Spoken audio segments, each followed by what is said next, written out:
parlons de la Dacia Spring. Alors j'ai fait l'acquisition de ce véhicule il y a à peu près un an, presque un an jour pour jour. Et j'avais vraiment envie de tester, de passer à l'électrique en fait.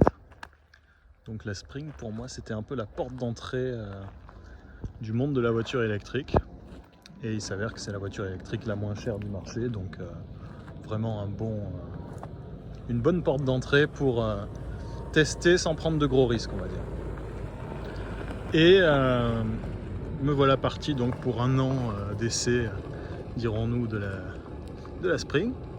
Et franchement c'est une voiture qui m'a beaucoup surpris à de nombreux titres. Notamment c'est une vraie voiture. Moi je pensais vraiment que pendant un an j'allais en baver avec une voiture à la fois. Bon, j'ai pris en plus la couleur la plus basique, hein. Je l'ai pris en blanc pour pas payer l'option couleur. Par contre j'ai pris la extrême, donc elle ne fait pas 45 chevaux il me semble comme l'entrée de gamme, mais elle fait 65 chevaux. On la reconnaît notamment avec les petits inserts couleur cuivre, notamment ici en bas sur les rétroviseurs et au niveau des faux rails de toit. Donc ça égaye un peu cette carrosserie blanche comme un frigo. Mais vraiment oui, très satisfait de ce véhicule après un an d'usage. Je l'utilise sur des trajets de 75 km à peu près régulièrement, et j'arrive à faire l'aller-retour sans problème en passant par les nationales et voies rapides. Donc 150 km d'autonomie sans problème, autant en été qu'en hiver. Donc c'est largement suffisant pour mon usage en région parisienne. Et c'était la raison pour laquelle je l'ai prise. Alors en termes d'esthétique, bon, c'est une voiture assez simple, hein. C'est une Renault Kwid, donc une petite voiture faite pour le marché indien par Renault il y a déjà plusieurs années de ça, qui a été adaptée au marché européen en l'électrifiant. La Renault Kwid on la trouve sur plusieurs marchés, hein, notamment en Amérique du Sud, on en voit pas mal, en Asie bien sûr, en Inde. On voit aussi des Renault Kwid au Maghreb. C'est une voiture qui se vend bien, elle est d'ailleurs très jolie avec le logo Renault. Et donc la voilà en électrique en Europe. Donc ouais, franchement une voiture très agréable, très capable au final, ce que je n'imaginais pas. Donc assez d'autonomie, une conduite agréable, une suspension souple. Donc franchement j'en suis satisfait, les accélérations sont vives. Je n'ai pas à me plaindre de la motorisation ni des suspensions. Bon après voilà, on est sur un véhicule très simple.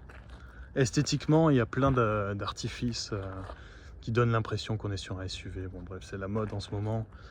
On peut pas blâmer Dacia d'essayer de faire passer cette micro-citadine électrique pour un SUV. Donc on a les passages de roues carrées, comment on appelle ça, cette espèce de protection de couleur plastique sombre pour donner l'impression que la voiture est capable de passer dans des endroits difficiles sans s'abîmer, sans frotter.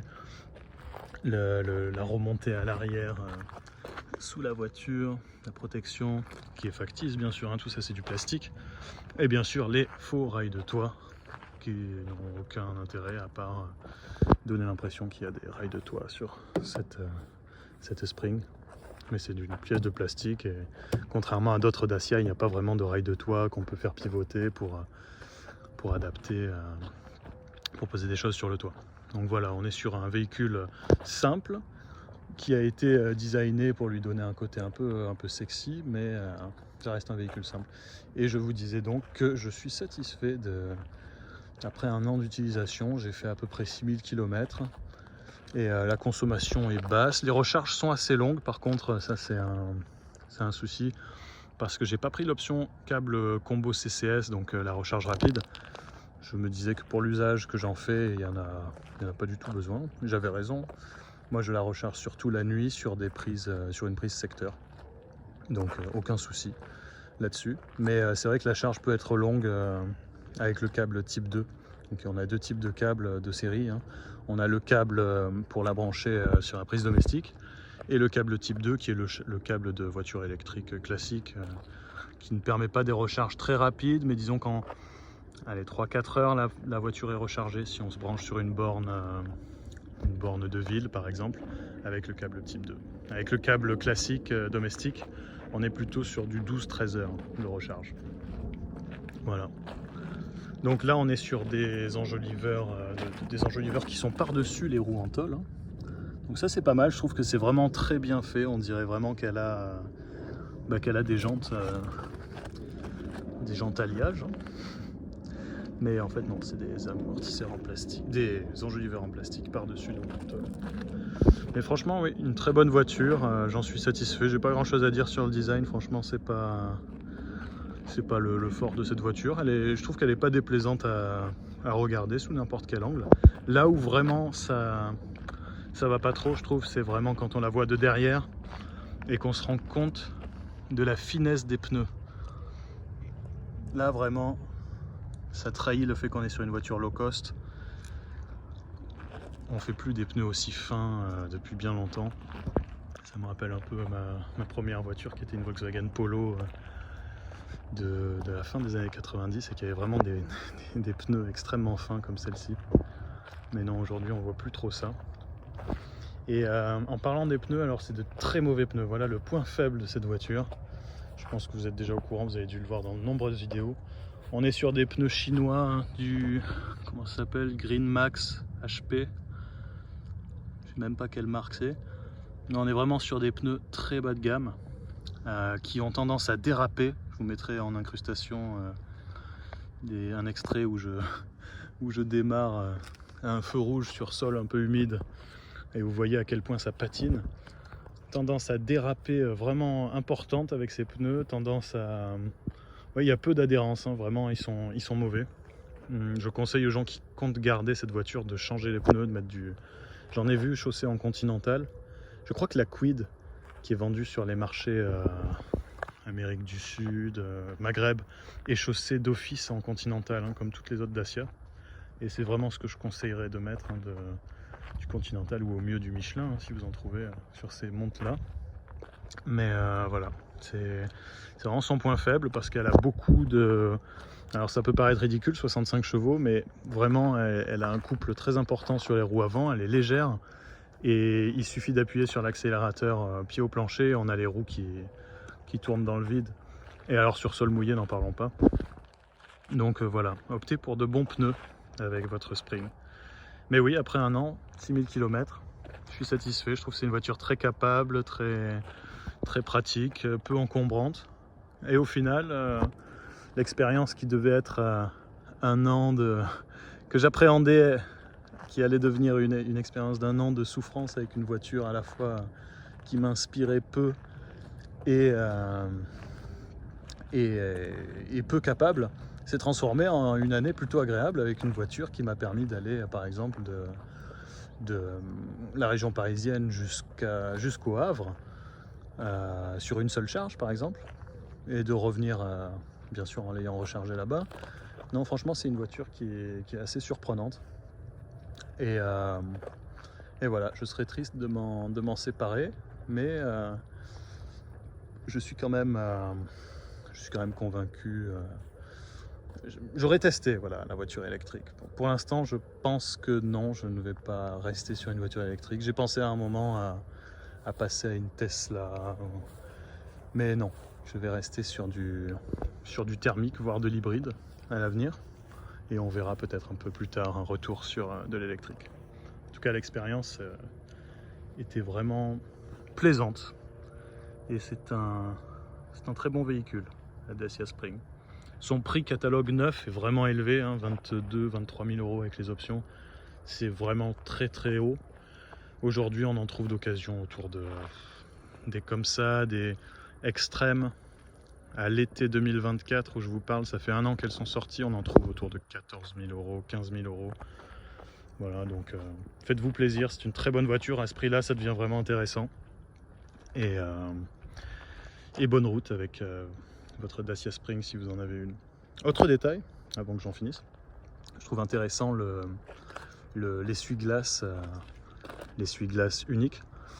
hein, pour faire des économies. Pourquoi en avoir deux? Le pare-brise est petit, donc c'est plutôt malin.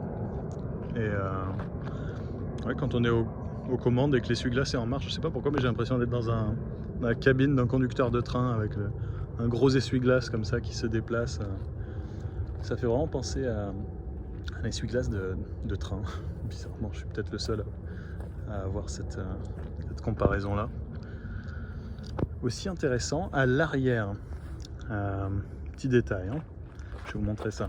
À l'avant, comment on pourrait appeler ça? Les répétiteurs d'ouverture et de fermeture, ils ne sont pas présents. Par contre, à l'arrière, on les a. Alors, je ne sais pas pourquoi. Là, ça fait vraiment voiture des années 80-90 de revoir ça. Mais c'est très simple. Autre détail aussi, par rapport entre l'avant et l'arrière, on a le fait de pouvoir baisser l'ouverture et la fermeture électrique des fenêtres qui ne se commandent que de l'arrière quand on est à l'arrière. Donc on ne peut pas, en tant que conducteur, commander l'ouverture et la fermeture électrique des fenêtres arrière. Il faut aller à l'arrière et l'activer soi-même. Alors ça, c'est assez étrange. Voilà. Mais à part ça, très bonne voiture. On va maintenant passer à l'intérieur de notre Dacia Spring. On va vous faire découvrir ce magnifique intérieur avec ses notes de bronze.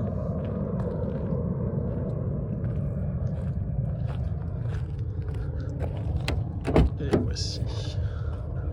Donc, intérieur simple mais efficace. Vraiment efficace.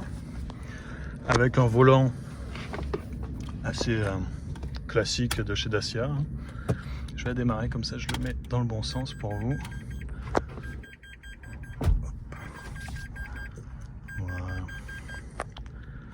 Voilà, vous avez ce beau volant Dacia. Je trouve que pour un véhicule d'entrée de gamme, on va dire, on a plutôt un beau volant. Le tableau de bord est simple mais efficace. Hein, ici, on a ça explique en fait, c'est l'économètre.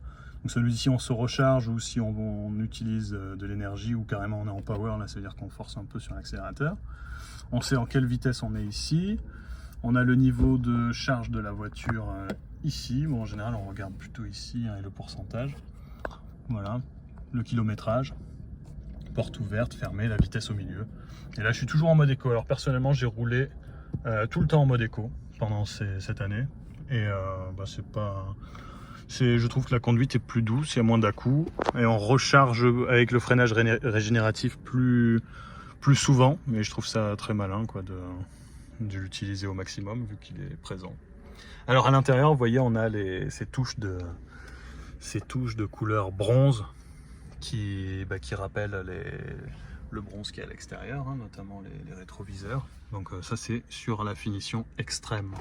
Très joli aussi les sièges en simili-cuir qui ont incrusté le logo de Dacia.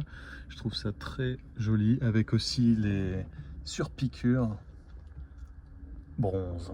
Donc, très sympa franchement. Ils ont fait un beau travail je trouve sur l'intérieur pour rendre un intérieur qui était quand même de base très austère. Et ben, finalement plutôt agréable il suffit de quelques petites touches de couleur et on a quelque chose de plutôt joli. À part ça, voilà, ici on a un écran central. Alors je vais allumer pour montrer.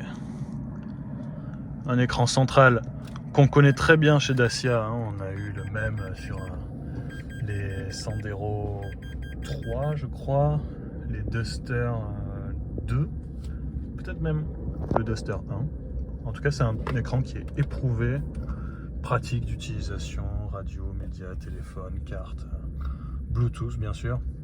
Par contre, Apple CarPlay, mais filaire. Bon, c'est pas très grave. Du point de vue conducteur, c'est pas embêtant parce que quand on branche son téléphone, voilà ce qu'on voit. Le câble, il n'est pas dans le champ de vue. Il est un peu sur la droite, décalé. Le téléphone est posé sur le siège passager en général, donc pas de souci. Donc franchement, non, une interface efficace, simple. Et le Apple CarPlay, en général, c'est ce que j'utilise la plupart du temps. Donc, non, très, très pratique.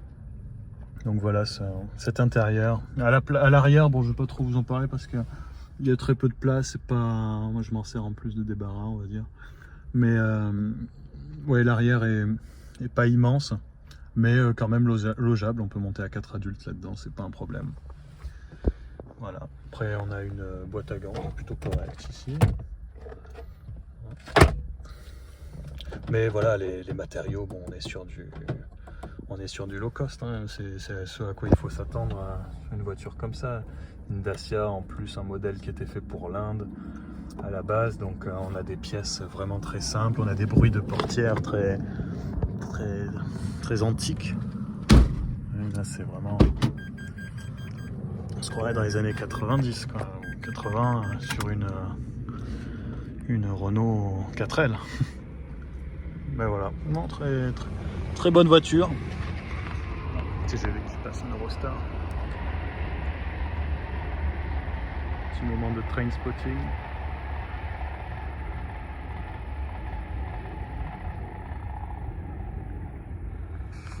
Très bonne voiture dont je suis satisfait et que je ne peux que vous recommander si vous cherchez une électrique pas chère, fiable, minimaliste pour vos déplacements du quotidien ou comme deuxième voiture. Franchement, la Dacia Spring fait très bien l'affaire et surtout maintenant avec ses prix en occasion. Au bout d'un an, tout le monde la revend comme moi après avoir utilisé le bonus, prima conversion et compagnie. Donc ils s'en retrouvent vraiment beaucoup sur le marché et je ne peux que la recommander. Merci beaucoup et à bientôt pour une prochaine vidéo.